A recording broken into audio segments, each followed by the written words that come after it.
বন্ধুরা দেখো, আমি ঘুম থেকে উঠাই আর এখানে দাঁড়া রয়েছি, দেখতেছি আকাশটা কি খারাপ, মানে বৃষ্টি নামবো নামবো।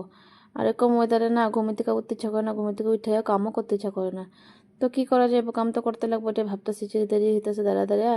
এদিকে উঠান বাড়িগুলো দেখতেছি ভিজা ভিজা হয়েছে, বৃষ্টি হয়েছে রাত্রিবেলা অল্প স্বল্প। এদিকে দেখতেছি অনেক পাতা পাতা পড়ছে, এগুলো সাফা করতে লাগবো। কিন্তু কি করুম এখন, সাফা করুম না কি ঘরের কাজ করুম, বাসি কাম করুম না খাওয়া বানাবো, কি করুম এটা ভাবতে ভাবতে আর চলো যা হইব দেখা যাবো, আগে কাম তো শুরু করা যাক। তো ঢুকে গেলাম ঘরের দিকে, কারণ কি দরজাটা খুলে গিয়ে দাঁড়াইছিলাম। এদিকে ছেলে দরজাটা দেখলাম এখনো উঠে নাই, দরজাটা বন্ধ। তারপরে ঢুকে গেলাম ঘরের ভিতরে, ঘর তো অন্ধকার, তো রোদ্র উঠে নাই, আকাশ মেঘলা। তো এদিক দিয়ে গিয়া তারপরে কি করম কত, এই একটু যাতে আলো আসে তার জন্য জানলার পর্দাটা খুলে দিলাম। তারপরে খুলে দিয়া এদিক দিয়ে দেখতেছি মাছগুলো, তারপর দেখা লইলাম। তারপরে এদিক দিয়ে শুরু করে দিলাম, ওই ঘরে কি যাবো, যাইয়া নিয়ে ঝাড়ু আনম, ঝাড়ু দিয়ে ঘর ঝাড়ু দেবো, ঘর মুছুম, এগুলা করুম। আর এদিক দিয়ে তো কর্তাবাবু ঘুমাইতেছে, আচ্ছা ঘুমাইতে থাক, আমার কাম আমি করতে থাকি। তারপরে হে উঠা করলো যে নাস্তা বানাতে লাগবো না, এদিকে বৃষ্টিও পড়তাছিল কুড়া কুড়া। তো তুমি কিছু কাম করে খাইয়া লইও, কিছু বানাই আমি এদিকে বাজারে খাইয়া লবো, আচ্ছা হইব ঠিক আছে। তখন আমি কি করলাম কত, আমি গিয়ে লেগে গেলাম উঠানে সাফা করতেছি, নোংরাগুলো দেখলা যে এগুলো ঝাড়ু মারা শুরু করলাম। তো ঝাড়ু মারছিলাম, ঝাড়ু মারতে মারতে তো যাইতেছিল না, যেহেতু এগুলো তোমার পাকার মধ্যে আর ভিজা গেছে, মানে ভিজা রয়েছে আর কি পাকাটা।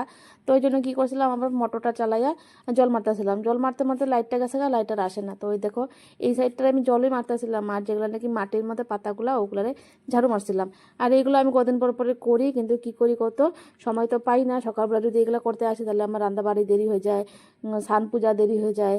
তো এই জন্য হয় না, মাঝে মাঝে আসি সাফা করতে, এতটুকু পর্যন্ত করি, আবার মাঝখানে গ্যাপ হয়, তারপরে আবার এটুকু নোংরাই হয়ে যায়। আমার আর আগের দিকে যাওয়াই হয় না, যে আমি আরও আগাইতে আগাইতে যে আমি একটু সাফা করতে পারবো এইটুকু হইতেছে না। হয়তো কদিন আগেও ওই পাতা জমা করে রাখছি, রাস্তাটা ঝাড়ু মেরে পাতা জমা করছি, এগুলো পুরাইতে লাগবো, এটা হইতেছে না। তো কী করবো কও, সকালবেলা যদি এগুলো করতে আসে তাহলে আমার রান্নাবাড়ি হয় না, পূজা পাঠ দেরি হয়ে যায়। তো একলা মানুষেরা হয় না, মানে এদিকে চিন্তা করলে ওইদিকে হয় না, ওইদিকে চিন্তা করলে এদিকে হয় না, এমন অবস্থা। তো এইদিকে আমি ঘোরাঘুরি করতেছি যে লাইটটা আসে নাকি, তো দেখি খালি বারবার পাইপের দিকে দেখি না, লাইট তো আসে না। লাইট এলে তো জল বার হইব, জল তো বার হয় না।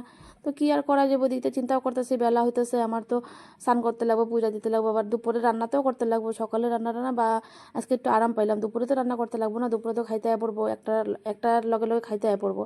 তো কী করবো এখন, উপায় নাই, এই জন্য ঘোরাঘুরি করতেছি। তোমাদের জন্য এই ভিডিওটা বানাইতেছি যে তোমাদের সাথে শেয়ার করবো। দেখতে ঝাড়ু মারু সব পড়ে রয়েছে, উঠানের অবস্থা খারাপ হয়ে রয়েছে, দিক দিয়ে লাইটও নাই, আমার দিক দিয়ে দেরি হইতেছে, কামও হইলো না, ছাপাও হইলো না, সব কোনো দিকেই হইলো না।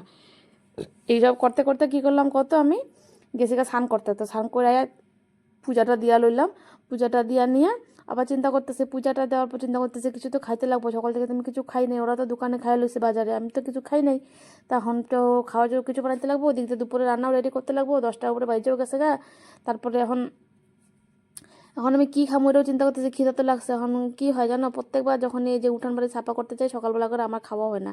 কারণ কি খাওয়া বানাইতে গেলে ওগুলো সাফা হয় না, সাফা করতে গেলে খাওয়া হয় না। তখন চিন্তা করতে করতে পরে ভালো লাগে না এগুলা, চিন্তা করতে করতে নিজের জন্য কিছু বানাইতে ইচ্ছে করে না, পরে গিয়ে বানাই নিলাম একটু চা। তো চা বিস্কুট খাইয়া লইয়া চাটা বানাই নিলাম, চা বিস্কুট খাইলাম, চা বিস্কুট খাইয়া তারপরে একটা পান খাইয়া, তারপরে তো আমার দুপুরে রান্না জোগাড় করতে লাগবো না, দুপুরবেলা তো রান্না রেডি করতে লাগবো। ওইটাই চিন্তা করতেছিলাম কী করবো আর তোমাদের সাথে, তোমাদের দিকে দেখতেছিলাম আর হাসতেছিলাম আর কি, যে কী করতেছি আমি, না খাই দিয়ে খালি কাম করতে থাকি। তারপরে এদিক দিয়ে বসা দিয়েছিলাম ভাত, এদিকে ভাত উপর দিয়ে দিছি। আর কী রান্না করলাম চিন্তা করতেছিলাম, ফ্রিজের ভিতরে আসলে মাছের তেল, মাছের তেলটা রেডি করছি পকোড়ি বানাবো করে।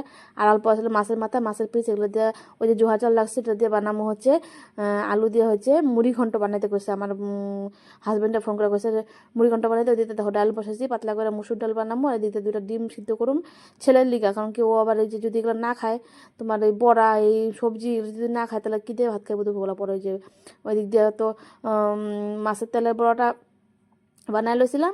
আর দিতে দেখো ডাইলও হয়ে গেছে গা, পাতলা করে সুন্দর করে মুসুর ডাল বানাই লইছি। আর তার সাথে যেহেতু একটু একটু মানে ডালের সাথে একটু লেবুটা নাহলে ভালো লাগে না, তো ওই জন্য লেবু কেটে লইছিলাম। আর 2টা ডিম সিদ্ধ তো ছেলের লিগা। আর এদিকে মাছের তেলের বড়া বানাই লইছিলাম। আর এদিকটা হয়ে গেছিলো আমার মুড়ি ঘন্ট, মুড়ি ঘন্টটা একটু পাতলা করে ঝোল করছিলাম, কারণ কি আমার ঘরে এরকমই পছন্দ করে, ও ঘনটা শুকনা শুকনাটা পছন্দ করে না আর কি, যে ড্রাই যেটা করে আর কি ওটা পছন্দ করে না। তো এরকম করে বানাই লইছিলাম। তো বন্ধুরা আমার ভিডিওটা তোমাদের কেমন লাগলো, যদি ভালো লাগে তাহলে অবশ্যই কিন্তু একটু কমেন্ট করে বলবা। আর দেখো এদিকে রান্না, আমার দিক দিয়ে রান্নাটা হয়ে গেছে, সাথে সাথে আমার এদিক দিয়ে ছেলেও কিন্তু আইসা বসতে ভাত খাইতে ঘরে, তখন কিন্তু পুরাপুরি 1টা বাজে, আমার রান্নাবান্না সব কমপ্লিট। তো এটাই আসলে আজকে আমার ভিডিও তোমাদের সাথে শেয়ার করার জন্য। কেমন লাগলো, ভালো লাগলে অবশ্যই লাইক করো।